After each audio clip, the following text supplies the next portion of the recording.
Le grand forum Fréquence Évasion. Les politiques s'expriment en toute liberté. Fréquence Évasion, le grand forum, c'est dans quelques instants.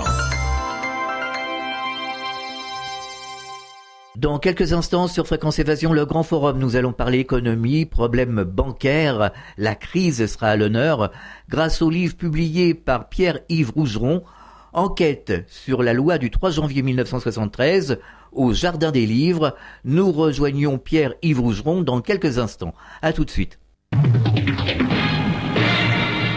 Fréquence Évasion. Chaque jour sur Fréquence Évasion Grand Sud, info, loisirs, culture, environnement et détente.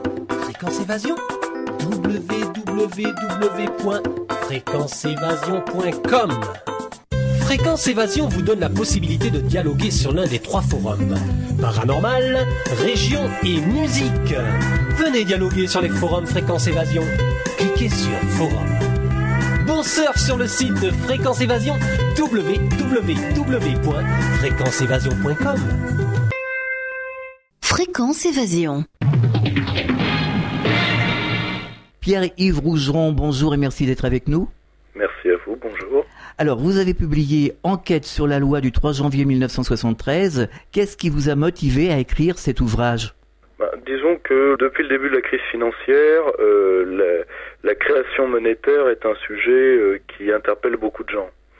Et entre autres, il y a eu un débat assez vif sur Internet par rapport à cette loi, qui avait un débat qui a été élevé par le groupe Chômage et Monnaie, Étienne Chouard et André Jacolbec. Et voilà, j'ai souhaité en avoir le cœur net, sachant que moi j'ai été sensibilisé aux questions monétaires par l'œuvre de Maurice Allais, sachant que j'avais surtout le sentiment que ça allait recouper d'autres débats sur la perte du pouvoir monétaire, et voilà, il fallait en avoir le cœur net. Alors, en l'espace de 40 ans, chaque Français s'est retrouvé endetté à la hauteur de 30 000 euros par personne, c'est bien ça ? Alors, c'est pas une dette effective, mais si on prend la totalité de la dette de l'État, je souligne la dette de l'État, il y a d'autres dettes en France. La dette de l'État, ça fait à peu près 30 000 euros par Français, oui. En effet, c'est énorme. Ah bah oui, ça fait, c'est une très belle voiture, voilà. Alors, est-ce que vous pouvez nous parler justement de cette loi du 3 janvier 1973 ? Alors, la loi du 3 janvier 1973, c'est pas tout à fait le point de départ, mais c'est le premier point immergé d'un processus qui va conduire à 3 phénomènes. Premièrement, qui va conduire à ce qu'on appelle l'union économique et monétaire, donc l'euro, qui va conduire à un autre fait qui est l'indépendance de la Banque centrale, qui va avec le premier, et un troisième fait qui est l'utilisation de plus en plus massive de ce qu'on appelle l'open market, c'est-à-dire l'appel au marché pour le financement de l'État, qui a un très gros inconvénient, c'est que c'est un système qui, quand on n'est pas dans une période économique florissante, fait gonfler la dette parce que, alors que dans la France des années 60, l'État s'empruntait à lui-même par la Banque de France à taux zéro, là on va emprunter aux banques privées, enfin on va échanger de la création monétaire contre des bons du Trésor aux banques privées à 4%, aux banques privées puis au marché financier. Et de 4% en 4%, bien, ça fait une dette qui est aujourd'hui de 1800 milliards, dont 1400 milliards d'intérêts. En effet, oui. Quels ont été les mécanismes qui nous ont conduits progressivement à cette situation ? Et il faut comprendre une chose. Le fait de faire de plus en plus appel au marché pour le financement de l'État a accéléré le processus d'endettement. Mais il ne l'a pas créé. Ce qu'il l'a créé, c'est qu'on a détruit les capacités productives de la France. On l'a fait comment ? Premièrement, en paralysant le pouvoir monétaire, c'est-à-dire qu'on n'a pas pu dévaluer le franc comme on aurait dû le faire à plusieurs reprises, parce qu'il y avait l'engagement de pas trop dévaluer parce que il fallait faire l'euro, et surtout parce qu'on a détruit le système de droits de douane, toujours pour faire le marché unique et l'Europe. Résultat, là où des pays normaux aujourd'hui comme la Chine ont des droits de douane minimaux de 22% et des droits de douane normaux de 40%, nous sommes à des droits de douane qui doivent être entre 5 et 7%. Bon, ça a provoqué une désindustrialisation. Quand vous n'avez plus d'industrie, parce que c'est l'industrie qui crée l'innovation et la richesse réelle. Oui. On nous a vendu l'économie de service. L'économie de service, c'est très mignon, mais une heure de travail dans l'industrie n'est pas équivalente à une heure de travail dans les services. Ça, il faut sortir de ce mythe-là, qui est un mythe imbécile. Et le problème, c'est que si vous voulez plus d'industrie, plus d'innovation, de plus en plus de chômeurs, vu que l'économie de service n'emploie pas ni à capacité ni à nombre égal, de plus en plus de chômeurs, il fallait quand même que ces pauvres gens puissent vivre parce que ce n'est pas leur faute généralement s'ils ont perdu leur emploi. Donc de plus en plus de gens qui vivent en dehors du circuit du travail, de moins en moins de moyens pour l'État de relancer la machine en dévaluant, plus de possibilités de toucher aux droits de douane, plus de possibilités d'aide à l'industrie parce que l'Europe l'interdit et donc on ne peut plus avoir une politique de champions nationaux digne de ce nom. Bon, ça, plus ça, plus ça, plus ça, eh bien on en arrive à la situation catastrophique qu'est la nôtre. Alors comment se fait-il que nous, Français, nous n'avons rien vu venir ? Si vous voulez, parce que, premièrement, chaque processus, enfin chaque mesure, chaque loi et chaque décision prise toute seule n'aurait jamais changé les choses de manière radicale. C'est un pur exemple de ce que peut faire la construction européenne, c'est ce que Jean Monnet appelait technique des petits pas, aussi appelé technique de l'engrenage. C'est-à-dire qu'un fait en entraîne un autre, qui en entraîne un autre, qui en entraîne un autre, et puis voilà. Le grand problème, c'est que les gens n'ont pas pu faire tous les liens nécessaires parce que ils ont cru d'abord au clivage gauche-droite, donc ils n'ont pas vu que la grande financiarisation a été faite par Monsieur Delors, parce que le système est un tout cohérent. L'indépendance de la Banque centrale, ça va avec la fin de l'encadrement du crédit, avec la fin de l'échelle des salaires, avec ci, avec ci, avec ça. Et le système est un tout cohérent dont on ne voit qu'aujourd'hui, ce qui est normal, ex post, après coup, dont on ne voit à la fois les cohérences et les conséquences. Plus le fait que les Français ne s'intéressent pas à l'économie en dehors des périodes de crise aggravées, que les Français ont un sentiment légitime d'avoir fait confiance à des hommes qu'on a toujours dit être les meilleurs des nôtres et qui fondamentalement ont trahi leurs fonctions et ont trahi les espoirs qui ont été mis en eux. Et voilà, les Français ont fait confiance à leurs représentants, ils auraient peut-être pas dû. Puis vous avez un autre point qui est que les journalistes ne s'intéressent pas à ces faits complexes, à quelques exceptions particulières, et puis que en plus le système d'appel au marché, cette injonction néolibérale de promotion de l'idée de marché, était quelque chose qui était moderne. Vous étiez contre ça, vous étiez ringard, vous étiez obsolète, vous étiez has-been. Voilà, bon. Quand on est ringard, obsolète et has-been, on n'a pas voix au débat public, ou alors on est diabolisé, hitlérisé. C'est ce qui s'est passé à Maastricht. Il y a des gens, c'est le débat avec Philippe Séguin. Philippe Séguin dit, attendez, la Banque centrale, c'est quand même un fait important.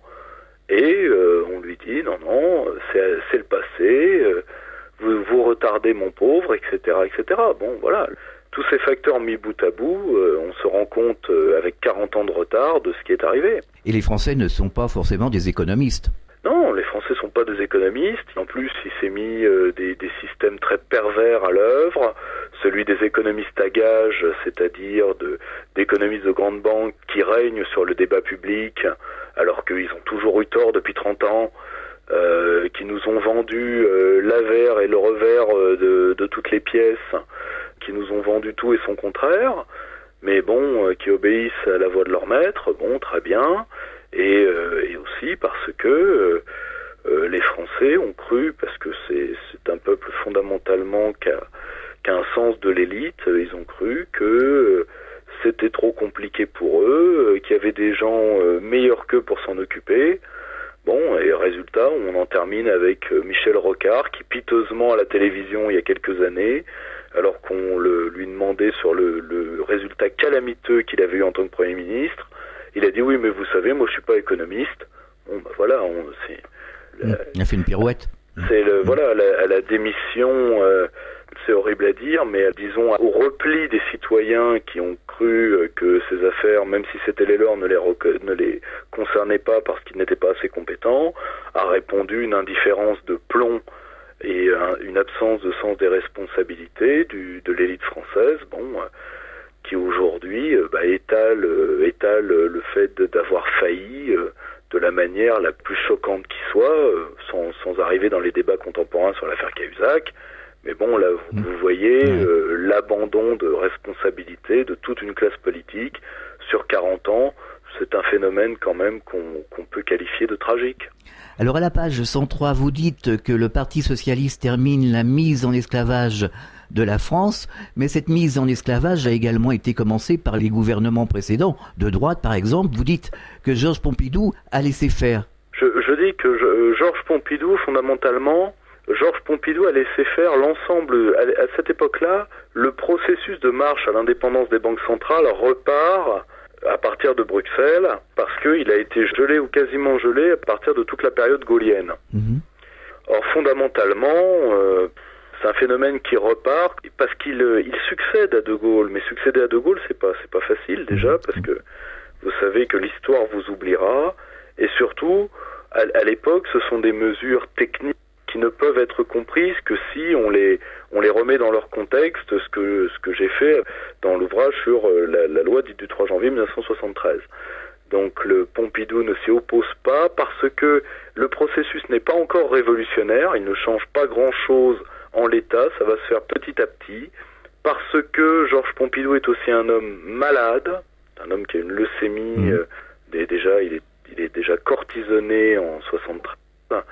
Voilà, c'est un homme qui a presque doublé de volume, qui est très faible. Et voilà, et puis il n'a pas la volonté de s'opposer à la marche européenne dans laquelle il croit très modérément. Mais fondamentalement, il n'est pas De Gaulle, il n'a pas le courage intellectuel et physique du personnage.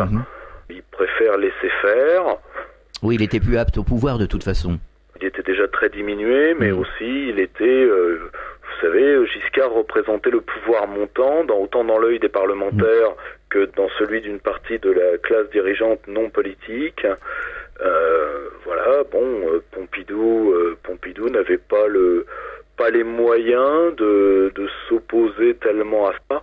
Voilà, ça en fait pas un traître, ça fait plutôt quelqu'un qui était dans le flot de l'histoire et qui n'a pas voulu s'opposer à la marche des choses. Voilà, il n'était pas à la hauteur du commandeur, n'est pas De Gaulle qui veut. Voilà. On marque une pause dans ce grand forum, on revient dans quelques instants.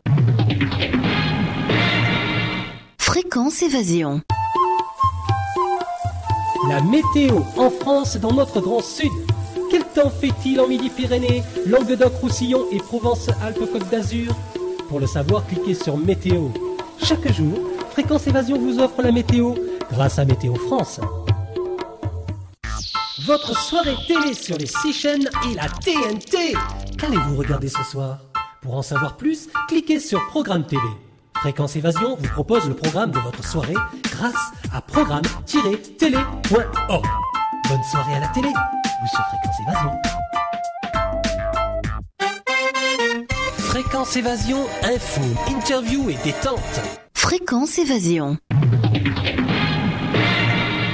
Nous sommes de retour sur Fréquence Évasion, toujours en compagnie de Pierre-Yves Rougeron qui a publié un livre au Jardin des Livres, Enquête sur la loi du 3 janvier 1973. Alors un problème qui intéresse tous les Français évidemment, c'est le problème bancaire. Vous parlez de la vente de la France aux banques privées par l'EPS.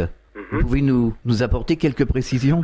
Disons que la grande période de financiarisation des années 80, elle arrive en réalité, elle est décidée courant de l'année 1982, et les années 83 et celles qui vont suivre vont voir des privatisations, vont voir la mise en place de dérégulation financière à travers la directive de l'or, l'AMI de 86-88, à travers la fin de la préférence communautaire, à travers la grande loi bancaire de 84, la fin de ce qui restait du circuit du trésor, c'est-à-dire l'orientation du crédit, et aussi, surtout, la fin du principe de segmentation des marchés bancaires et son corollaire qui est la création de la banque universelle, c'est-à-dire qu'avant les banques étaient séparées entre banques de dépôt et banques d'investissement, ce ne sera plus le cas, et aussi que les marchés bancaires étaient segmentés, c'est-à-dire que les banques ne pouvaient pas s'occuper de tout, et bien maintenant elles s'occuperont de tout. Et ça, il faut bien comprendre, et je ne dis pas ça, absolument pas ça, pour dire que les hommes de droite de l'époque, c'était quand même M. Chirac, ce qui était M. Juppé et consorts, valait mieux. C'est absolument pas ça l'idée, très loin de là. La seule chose, c'est que pour la plupart, ces mesures-là ont été prises par des gouvernements dits socialistes, et c'est normal, parce que, comme le dit très bien monsieur Pascal Lamy dans un de ses interviews, il faut être de gauche pour bien libéraliser, la droite a trop honte. Alors vous dites également que les Américains manipulent l'euro de l'intérieur. Concrètement, ça veut dire quoi ?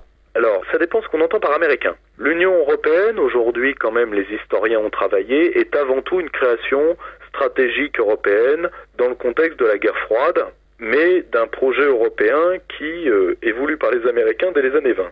Autrement dit, l'Europe européenne qui voulait la paix entre frères, tralala, c'est-à-dire ce conte pour enfants qu'on a créé pour les braves gens, parce que les gens sont des gens gentils, donc ils ont envie de croire à des gentilles histoires. Tout ça est bidon, entièrement bidon. C'est triste, mais c'est comme ça. Et là où on est, c'est ça qui est c'est ce qui est le plus marrant, c'est qu'aujourd'hui on pense sincèrement que Jean Monnet est Dieu le Père, etc. Bon. Le processus communautaire est voulu par les Américains pour fédéraliser les pays de force, ce qui permet au passage d'enchaîner ensemble des peuples qui n'ont pas nécessairement envie d'être ensemble et de réduire leurs possibilités d'action stratégique. Bien. L'euro, lui, est avant tout une création du système financier. Alors c'est vu par la classe politique comme le moyen de fédéraliser, c'est vu par l'Allemagne comme le moyen de régner sur le continent, et c'est vu par les banques américaines comme si vous voulez, l'ouvre-boîte leur permettre d'arriver en masse sur le marché européen. Et donc, les banques américaines, et particulièrement Goldman Sachs, c'est généralement les équipes techniques de Goldman qui vont servir à la mise en place de l'euro dans différents pays. Juste au passage, pour vos auditeurs, ça a choqué personne que ce soit des équipes de Goldman qui aient truqué les comptes de la Grèce? Ah ça, faudra demander aux auditeurs justement. Oui, mais pourquoi ils n'ont pas fait appel à une équipe de BNP Paribas? Oui, vous croyez que BNP Paribas embauche des crétins? Pas capable de truquer des comptes? Bien sûr, bien sûr. Le tout étant, c'est que l'euro est avant tout, et ça c'est su dans les salles de marché, comme un enfant de Goldman. Or, le tout étant, c'est que fondamentalement, il fallait prendre le contrôle, il fallait, si vous voulez, pour pouvoir s'implanter dans tous les pays européens, prendre le contrôle de l'unification monétaire, parce que Goldman avait... c'est pas du tout du complot, hein. Goldman est arrivé avec une offre parce qu'elle avait les meilleurs techniciens, et ça a été vendu par les banques américaines à l'État américain. Donc si vous voulez, les banques américaines peuvent, ont créé l'euro, et l'euro leur donne une possibilité d'action sur le territoire européen. C'est dans ce sens-là que les Américains manipulent l'euro de l'intérieur. Ouais. Alors aujourd'hui, concrètement, comment se sortir de cette loi du 3 janvier 1973 ? Concrètement, quelles sont les solutions aujourd'hui ? Pour se sortir de l'ensemble du processus, il faut savoir que la loi du 3 janvier 1973, juridiquement, elle n'existe plus. Elle a été inclue dans le processus de Maastricht, bon, très bien. Et aujourd'hui, elle a les articles clés de ce processus-là sont aujourd'hui dans le traité consolidé, le TFUE, et dans les statuts de la Banque Centrale Européenne. C'est-à-dire l'indépendance. Pour moi, le principe clé, c'est l'indépendance des banques centrales. Or, le tout étant, si vous voulez, c'est que ce qu'il faut bien comprendre, c'est que ce système-là est lié réellement, à l'existence de l'euro. Donc, il y a deux manières de le voir, si vous voulez. Soit on espère que la Banque Centrale Européenne se dote d'un système équivalent à ce qu'avait la France du temps du circuit du Trésor. Ça, si vous voulez, je mentionne cette thèse-là parce qu'elle elle est du domaine du possible, mais je pense qu'elle n'est ni souhaitable, et je ne pense pas qu'elle aura lieu non plus. Et de l'autre côté, vous avez une autre chose qui, elle, est beaucoup plus sensée, qui serait de mettre fin au processus d'unification monétaire, de sortir de l'euro, de retrouver une liberté de manœuvre, et ensuite, une fois que les Français auront retrouvé leur liberté, ils pourront se confronter au monde et pouvoir prendre les décisions qui les concernent. Et là, si notre situation économique ne s'est pas améliorée, ce qui me surprendrait, eh bien là, ce sera de notre faute, et point. Voilà. Est-ce que tout simplement, nous ne sommes pas arrivés au bout de ce système complètement corrompu, obsolète, et que finalement il va falloir accepter et repenser la société de A à Z? Pour répondre à votre question, retransformer la société de A à Z, certes, il faut que vous compreniez une chose. Nous sommes allés dans le cycle de la financiarisation parce que, à la fin des années 60, se posaient des questions à la fois économiques et, si vous voulez, et des questions politiques. Je m'explique. À la fin des années 60, n'oubliez pas que nous étions une période de société de consommation. Et la consommation commençait à avoir des limites. C'est-à-dire, c'est simple, quand un couple a 2 voitures pour une famille de 4 personnes, dont 2 enfants, ils vont pas en acheter une 3e pour vos beaux yeux. C'est clair. Si vous voulez, la société de consommation a des limites. C'est d'ailleurs dans ces années-là qu'on a décidé l'obsolescence programmée des objets pour permettre d'entretenir le circuit de consommation. On a fait des objets plus fragiles et de moins bonne qualité pour les remplacer le plus souvent possible. Très bien. Il s'est aussi posé un problème de démocratie salariale, c'est-à-dire que le Fordisme, si vous voulez, le travail à l'usine bien payé des années 60, une population qui était de plus en plus éduquée, les gens s'ennuyaient à l'usine.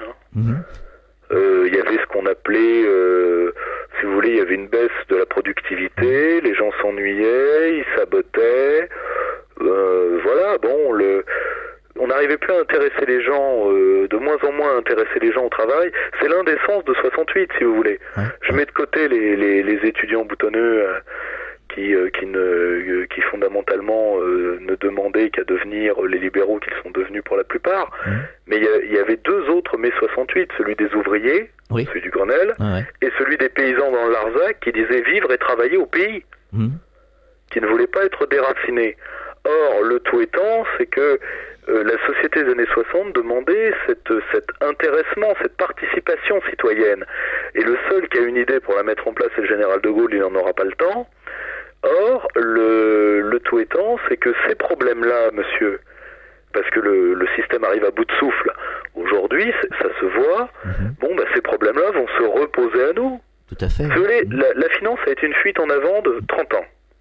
Eh bien, quand le règne de la finance va se dissiper, en espérant que ça se fasse sans trop de casse, on retombera sur le problème initial. Sur les problèmes initiaux, et là, soit on fuira dans le post-modernisme, dans la post-politique, voire même vu ce que l'Union européenne est en train de devenir dans l'État autoritaire, soit on les prendra à bras-le-corps, comme le génie français a toujours su le faire. Voilà, ensuite, ça dépendra de nous, ce qu'il faut se dire. Alors, par rapport à tout ce que nous venons d'évoquer, est-ce que vous avez un message à adresser aux auditeurs préoccupés par notre situation économique, bien entendu? Alors, je pense fondamentalement que, avant tout, mis à part d'introduire les auditeurs à certains phénomènes comme de financiarisation et comment on leur a... ce que j'aimerais, c'est qu'ils prennent la bibliographie de l'ouvrage s'ils le lisent, et qu'ils s'intéressent et qu'ils se forment à partir des meilleurs auteurs qui généralement ne sont pas des gens très connus. Je pense par exemple à Jean-Claude Verbrook sur l'histoire des banques centrales. Et surtout que, au-delà de ça, ils se rendent bien compte que c'est par la participation collective et politique qu'ils arriveront à s'en sortir. C'est de toute façon... les solutions de survie individuelle et de repli individuel, fondamentalement, elles ne sont pas, si vous voulez, efficientes sur un plan strictement d'efficacité, mais en plus, nous devons bien à tous ceux qui nous ont précédés de défendre un héritage, parce que finalement, fondamentalement, c'est pour notre héritage politique et notre héritage en matière de liberté politique que nous devons lutter, parce que c'est ça qui est en jeu aujourd'hui. Donc un livre à découvrir, Pierre-Yves Rougeron, Enquête sur la loi du 3 janvier 1973, c'est aux éditions Le Jardin des Livres. Merci Pierre-Yves Rougeron d'avoir participé à cette émission et à très bientôt. À bientôt. Au revoir. Au revoir. Fréquence Évasion.